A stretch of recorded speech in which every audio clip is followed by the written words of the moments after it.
Замислете бомби од кои телата се топат или испаруваат. Звучи како некој хорор филм. Не е филм.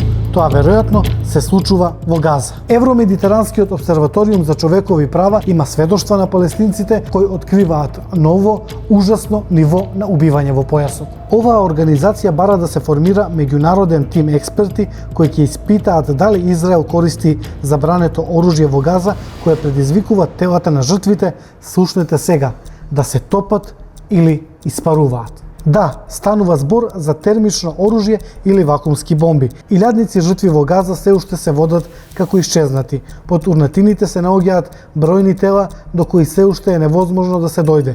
Некои тела биле скриени од израелската армија, а сега има сведоштва кои укажуваат на топење и испарување на телата. Ова се некои од сведоштвата за Евромедитеранскиот обсерваториум за човекови права, кои говорат за употребата на забранетото оружје во Газа. Членовите на семејството и тимовите за цивилна заштита упорно се обидуваат да ги извлечат телата на жртвите по израелскиот напад.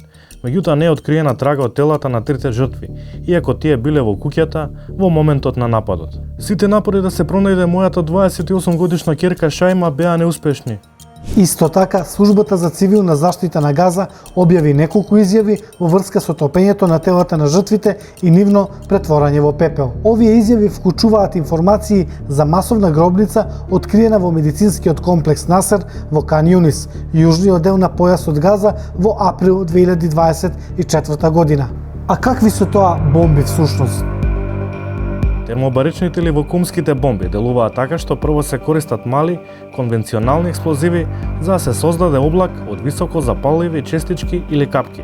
Втората експлозивна направа потоа пали облак од запалливи материјали, цицајќи кислород од околните места, предизвикувајќи ударен бран кој произведува екстремно високи температури до 2500 степени Целзиусови, што предизвикува сериозни искореници на кожата и внатрешните делови на телото и јагленизирање на труповите на точка на целосно топење или испарување.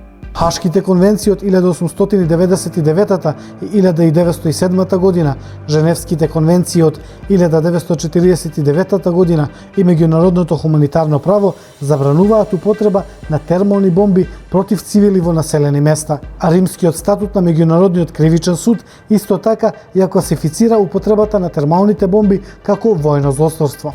Меѓутоа, Израел има долга историја на кршење на меѓународните закони. Иако Евромедитеранската обсерваторија за човекови права уште во мај побара формирање на меѓународен тим експерти да се утврди дали Израел навистина ги користи овие бомби, според достапните информации, тимот се уште не е формиран.